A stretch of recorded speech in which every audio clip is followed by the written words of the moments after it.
Good morning बच्चों। जैसा कि पाठ 16 पहरुए सावधान रहना, जिसका फर्स्ट पैराग्राफ हमने देखा है। अब चूंकि हम पेज नंबर 97 पे आएंगे, लेकिन इससे पहले हम एक बार पीछे से आगे की तरफ बढ़ते हैं। इससे क्या होगा, क्योंकि ये कविता है और कविता को जब हम पीछे से उसका रुख आगे की तरफ ले जाते हैं तो वो कविता का पिछला भाग और आगे के भाग को हम बखूबी समझ पाते हैं, जिससे आप उसको अच्छे से एक्सप्लेन कर सकते हैं। जैसा कि मैंने आपको बताया था कि गिरजा कुमार माथुर जी ने स्वतंत्रता प्राप्ति के बाद अपने देश की स्वतंत्रता को बनाए रखने के लिए और देशवासियों को सावधानी बरतने के लिए कि कैसे कितनी मुश्किलों से और कितने अदम्य साहस के साथ हमने स्वतंत्रता को हासिल किया है।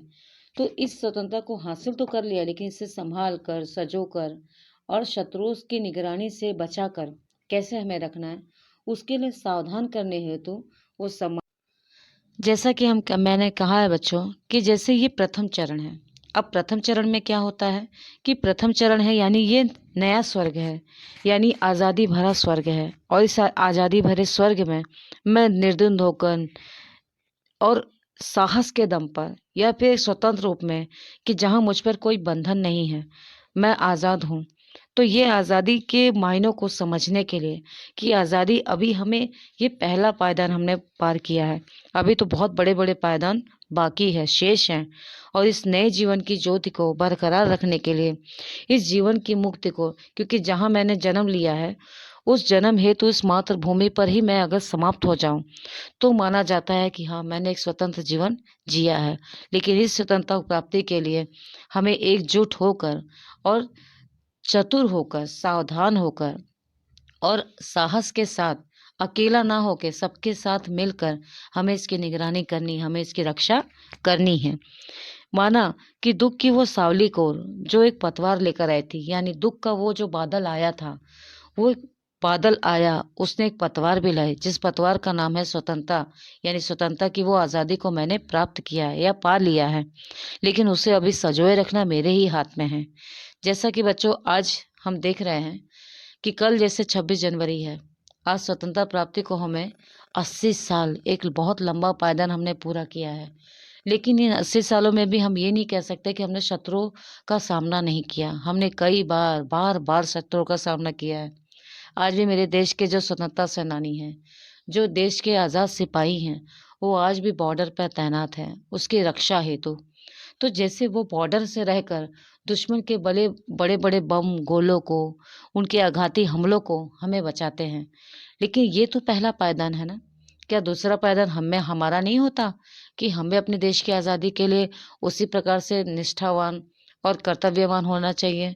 और ये दो ही रूपों में हो सकता है, एक तो हमारा अदम्य साहस, साहस कम भी हो, पतवार कम भी हो, लड़ाई के लिए औजार कम हो, लेकिन साहस की कमी ना होने पाए। और ये साहस की कमी तब पूरी होती है जब हम श्रृंखलाबद्ध होकर, यानी एक साथ मिलकर एक माला की तरह, एक मुट्ठी की तरह काम करें, तब हम उसकी आज़ादी को पा सकते हैं। और इसी आज़ादी को पाने के लिए गिरजा कुमार माथुर जी ने ये पहरुए सावधान रहना, यानी हे पहरेदार तू सावधान रहना। पहरेदार खाली वो जंग पे लौटता सिपाही नहीं है बच्चों, आप, मैं और हम सभी हैं। हम सभी धर्म के लोग जो इस जीवन में, जो इस भारत के देश में रहते हैं, जीते हैं, खाते हैं, पीते हैं, हमारी हर आवश्यकता की चीज़ें हमें प्राप्त होती हैं, उसे संभाले रखना भी तो हमारा ही कार्य है ना। इसीलिए गिरजा कुमार माथुर जी ने इस पंक्ति के द्वारा हमें यह दर्शाने की चेष्टा की है। अब ये तो हुआ हमारा पिछला भाग। अब हम आते हैं पेज नंबर 97 पे, जिसका चित्र आपको दिखाई दे रहा होगा। अब इस चित्र के द्वारा जो पैराग्राफ में, मैं पैराग्राफ आपका शुरू से शुरू कर रही हूँ, जिसे आपको, अगर जिन बच्चों का छूट गया हो या जिन्हें ना समझ में आया हो, तो पीछे से आगे आने पर आपको पूरी कविता प्रॉपर और बहुत अच्छे से समझ में आएगी। जैसा प्रश्न चिन्ह बन खड़ी हो गई यह सिमटी सी माएँ, आज पुराने सिंहासन की टूटी रही प्रतिमाएं। अर्थात कि प्रश्न चिन्ह तो बना है, क्योंकि ये बहुत बड़ा प्रश्न है कि सब एक साथ एक पायदान पे हम कैसे हो सकते हैं। अगर वो अंग्रेज इकट्ठा होकर हम में मतभेद पैदा करके हम पर ही राज करके जा सकते हैं, तो हम आज इकट्ठा होकर उनकी उस सोच का, या उनके उस सोच का जिसके द्वारा वो हम पर आघात करते हैं, बार बार आघात करते हैं, उसका क्यों नहीं हम सामना कर सकते हैं? बिल्कुल कर सकते हैं। और ये एक प्रश्न चिन्ह नहीं है, ये प्रश्न हमें चेताता है कि हमें कैसे सावधान रहना है। इसकी बहुत सारी श्रृंखलाएँ, बहुत सारी दंत कथाएँ जो स्वतंत्रता सेनानी के समय या देश की आज़ादी के दौरान हमने बहुत छोटे-छोटे किस्से जाने हैं कि कैसे छोटी उम्र में लोगों ने बलिदान दिया, कैसे एक युवा अवस्था में बहुत सारे देशवासी हमें छोड़कर जा चुके हैं। तो अगर वो ये अदम्य साहस कर सकते हैं, तो हम भी तो उसी मातृभूमि की मिट्टी से पले बढ़े हैं, हम क्यों नहीं कर सकते ये? माना कि आज पुराने सिंहासन की टूटी रही प्रतिमाएं, अर्थात जो उन्होंने राज किया, जो उनके चिन्ह हैं, वो आज भी हमें उस दर्दनाक वाकये का याद दिलाते हैं। उनकी प्रतिमाएं देखकर आज भी हमारा मन क्रोध से भर उठता है, लेकिन उस टूटी प्रतिमा ही हमें उस साहस को जीतने का भी साहस देगी। क्यों? क्योंकि उन टूटी प्रतिमाओं में हम अपने अपनों का खून देखते हैं, और उस खून से हमें ये साहस पैदा करने की बहुत ज़रूरत है कि किस प्रकार से हम, जैसे उन्होंने साहस लेकर और साहस के साथ देश की आज़ादी की लड़ाई लड़ी, ऐसे मैं और आप क्यों नहीं। इसलिए हे मेरे पहरेदार, तू सावधान रहना। उठता है तूफान इंद्र तुम दीप्तिमान रहना, पर वे सावधान रहना। ऊंची हुई मशाल हमारी, आगे कठिन डगर है, हे मेरे पहरवे सावधान रहना। यानी ये जो तूफान उठा है, इस तूफान को हमें रुकने नहीं देना है, और ये तूफान हमारी चारों दिशाओं में फैलना चाहिए, क्योंकि चारों दिशाओं में हम सभी धर्म के जो लोग रहते हैं, उन सभी धर्मों तक ये संदेश अवश्य जाना चाहिए और बार बार जाना चाहिए, जिससे वो अगर इसे भूलने या चेत होकर बैठ भी जाएं तो उनके जोश की कमी ना होने पाए। वो जोश उनको आत्मसात करवाता रहे कि हे सिपाही, यह बैठने का वक्त नहीं, तू खड़ा हो जा। तूफान आया है हमें संभालने के लिए, हमें चेताने के लिए, ना कि हमें उससे भागकर डर जाकर छुप जाने के लिए।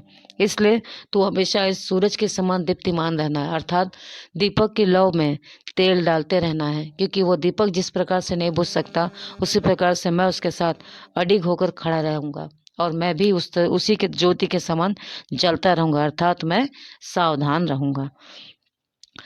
ऊंची हुई मशाल हमारी, आगे कठिन डगर है, और इस मशाल के लौ को मुझे और ऊंचा करना है, इतना ऊंचा करना है कि 2 गज दूर से भी अगर शत्रु मेरे देश में आगमन करता है या आता है, तो मैं उसे देखकर वहीं रोक सकूं, या अपने आसपास में घटती घटनाओं को, या उनके द्वारा की गई साजिशों को, या उनके किए गए कृत कर्मों से जिससे मुझे आघात हो सकता है, उससे मैं अपने देशवासियों को सावधान करूं। इसलिए मेरे सिपाही, तू सावधान रहना।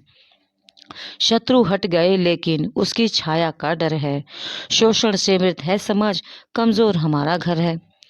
अगर शत्रु हट गए हैं तो ये कतई ना सोचना कि वो दोबारा लौट के नहीं आएगा। शत्रु अगर आपका जगह छोड़ के हटता है तो वो 2 कदम पीछे लेता है, जिससे वो और तेजी से आगे बढ़कर हम पे आक्रमण कर सके। इसलिए मेरे पहरेदार, तू सावधान रहना। अगर तू भी 2 कदम पीछे ले जाता है तो तुझे भी उसी हिसाब से सचेत होना है और सावधान होना है, क्योंकि शत्रु का डर कहीं गया नहीं, उसकी छाया का डर आज भी बरकरार है और आगे भी बढ़ता ही रहेगा। शोषण से मृत समाज, कमजोर हमारा घर है, क्योंकि मेरे भारत देश ने बहुत सारे यातनाएं और बहुत सारे शोषण को सहा है।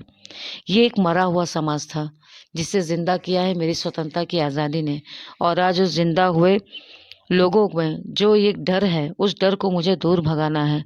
इसलिए अपने घर को मजबूत बनाना है, ना कि कमज़ोर करके उसे रखना है कि जिससे मेरा वो सिपाही लड़खड़ा जाए या डर जाए या डर कर छुप जाए।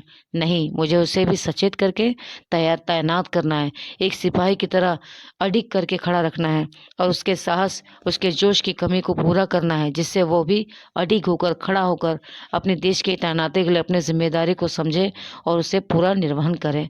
इसलिए मेरे पहरेदार, तू सावधान रहना। किंतु आ रही नई जिंदगी, यह विश्वास अमर है। माना कि मेरे पास दुखों के बादल मेरे छटे हैं, लेकिन यह विश्वास ही है, क्योंकि ये मेरे मन में विश्वास है कि आगे की जो जिंदगी है वो खुली बाहें से मेरा स्वागत करती है। वो कहती है कि तू घबरा मत, मैं हूँ तेरे साथ। जैसे घर के दरवाजे पर जब एक सिपाही अपनी माँ को पैर छू के निकलता है, तो जब वो जाता है तो पीछे मुड़ के एक बार ज़रूर देखता है, तो उसकी माँ का एक मुस्कुराता चेहरा और उसकी आंखों का तेज उसे ये साहस देता है कि बेटा तू जा, तू भारत माता की सेवा कर, तू यहाँ की चिंता ना कर, यहाँ मैं हूँ ना, मैं इसकी देखभाल करूँगी। तू अपना फ़र्ज़ निभा बेटा, मैं अपना फ़र्ज़ निभाऊँगी। यानी उसे एक अदम्य साहस के साथ सैनिक पे, उस बॉर्डर पे वो माँ भेजती है, जिससे कि वो बच्चा अपने उस साहस के परचम को, अगर उसकी बाहें या पैर डगमगा भी जाए तो माँ की वो चमक उसके चेहरे पर तेज उसका बनाए रहती है। ठीक उसी प्रकार से एक ज़िंदगी हमारा इंतज़ार कर रही है, और वो खुले देश की ज़िंदगी है, एक आज़ाद देश की ज़िंदगी है, जिसमें मुझे एकता के साथ और अनेकता के साथ, राष्ट्रीयता के साथ, सामाजिकता के साथ, राजनैतिक के साथ और एक अच्छे नागरिक के साथ अपने कर्तव्य का निर्वहन करना है। इसलिए मुझे सावधान रहना है। जनगंगा में ज्वार लहर, तुम प्रवाहमान रहना, पहरवे सावधान रहना। अर्थात ये जो जल की गंगा तुमने बहाना शुरू की है, इसे बहाते रहना, क्योंकि देश का हर एक नागरिक उस देश में आगे बढ़ता रहे और उसके वर्चस्व को हासिल करे, और सावधानी से होकर, अडिग होकर अपने देश की तैनाती में उसकी रक्षा हेतु समर्पित रहे। जैसे एक ज्वार और भाटा जब अपने आप में सभी को आगोश में लेता है, तो कहीं ना कहीं वो अपने पास आसपास की किसी भी चीज़ों को जीने नहीं देता है। ठीक उसी प्रकार से इस लहर को भी इस ज्वार भाटे के समान आगमान रखना, यानी उसमें इतनी गर्मी हो कि उसमें शत्रु आए तो जलकर भस्म हो जाए। इसीलिए इसको ज्वार भाटे की संज्ञा दी जा रही है। तुम प्रवाहमान रहना, अर्थात उसके साथ साथ तुम्हें बढ़ते रहना है, तुम्हें रुकना नहीं है, तुम आगे तक बढ़ते जाओगे, और तभी रुकोगे जब उस पहरेदार ने अपनी जिम्मेदारी को निभाते हुए उस शत्रु का सर्वनाश कर दिया। इसलिए मेरे सिपाही, मेरे देश के वासियों, तुम सावधान रहना। इस प्रकार से बच्चों, हमारा पेज नंबर 97 का पूरा पैराग्राफ जो कविता है वो हमारी समाप्त होती है। अब आप इसे अच्छे से पढ़ लीजिएगा। क्लासेस के दौरान मैं आपसे पूछूंगा, अगर आपके कोई डाउट होंगे तो आप हमें कह सकते हैं। थैंक यू बच्चों।